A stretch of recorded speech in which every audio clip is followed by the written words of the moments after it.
Hello guys.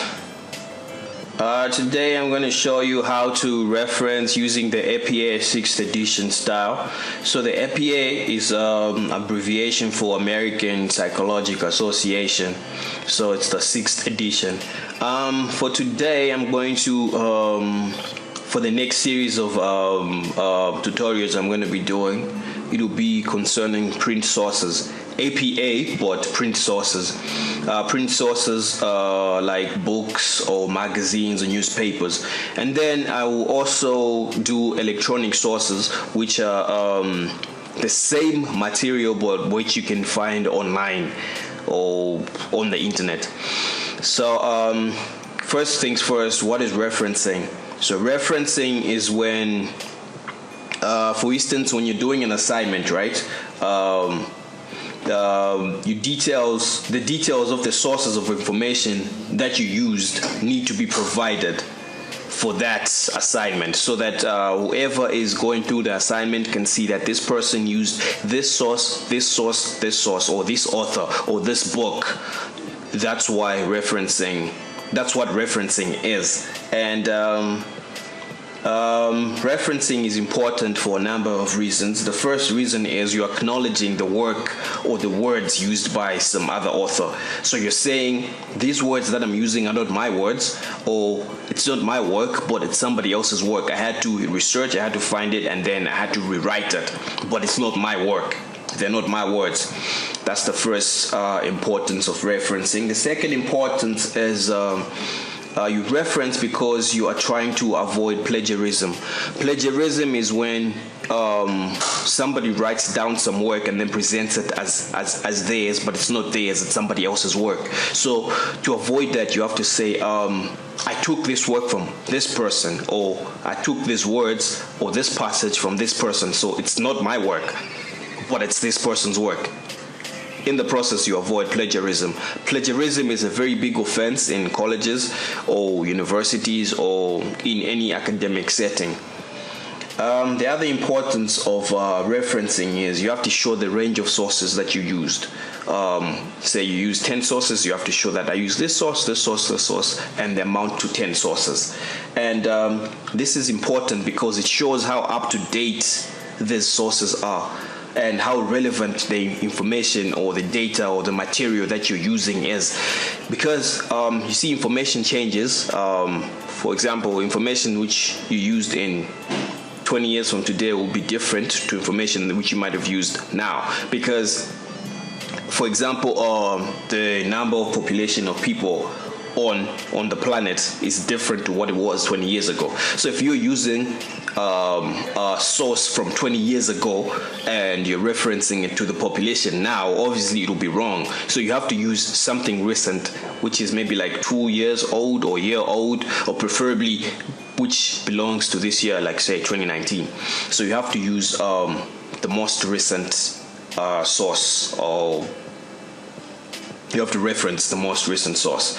So, and another important reason why we reference is so that you can be able to trace the source. You can say, this is the person who did this, who did the whole passage. If somebody's reading your assignment, they have to be able to go back to that source and find out more information in case they have to read further, So that's why it's important to reference. So it's very advisable that whenever you are doing your assignment, you have to use as much sources as you can, so that it's very convincing. It's academic work. Academic work needs to be very convincing, very concrete, and very precise, and it has to be backed up by a whole lot of different sources, so that it's legitimate. It's legit. It's like the real deal.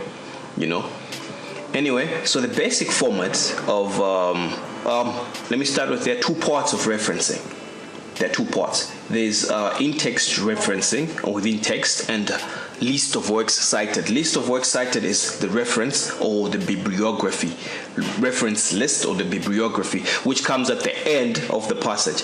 But the in-text referencing is when you write a paragraph or you quote a sentence or anything within the assignment, within the document, and then at the end of it, you say, I took this information from this specific author, this specific individual, this specific book. So the basic format is, it's right here, you go to the author's surname, and then the year of publication, and then the page number. That's the basic format. So the author's surname, year of publication, and the page number. So for example, our author here, I just made this up. The first name is Albert. The surname is Smith, right?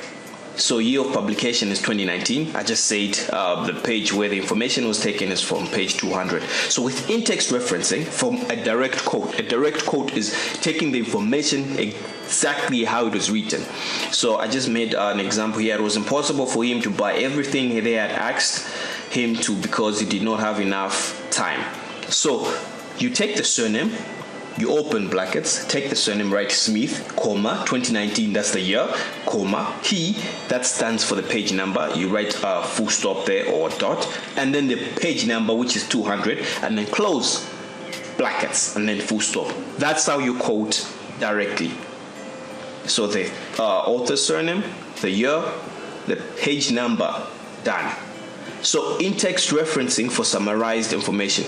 If you summarize the same information, practically you're paraphrasing the same information. You're writing it in your own words, but from the same gist, from the same idea, from the same knowledge that this person Smith wrote. But you're writing it now in your own words. You're like paraphrasing, or you're summarizing it. You're summarizing it. So you say Smith, that's the surname. Open brackets, 2019, comma, P, that's the page number, full stop or dot, 200, and then close. 200 is the page number. So you say, states that he could not buy all the things they had asked him since he had insufficient time. So you paraphrased. You just summarize the same information as before, as above. So that's in-text referencing for summarized information. Now, for a source within a source within a source is when somebody has written information, but they're saying they took it from somebody else. Now you're taking it from this person. So somebody wrote the information, and then they said they took it from somebody else. Now you're taking this information and presenting it in your assignment.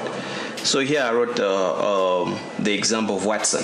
So I say Watson, open brackets, I cited in Smith 2019, and the page number, close brackets, explains that no one is above the law. So you're just saying this information was written by Watson, but he took the information from Smith. You see. Okay, that's what I've just done right now. I've just done the within text referencing. This is how you'll be referencing within your passage, within your assignment. Now, in the next tutorial, the part 2, I'm going to show you how to reference at the end of the document. That's the list of works cited, or the reference list, or the bibliography. I'm going to do that in my next tutorial. So if you have any questions for now, or any comments, or anything you don't understand, please write it down in the comment section, or send me an email, or anything. I'll gladly reply and explain further, so that you can understand how this whole APA 6th edition print sources, in-text referencing, or everything else works. All right, cheers.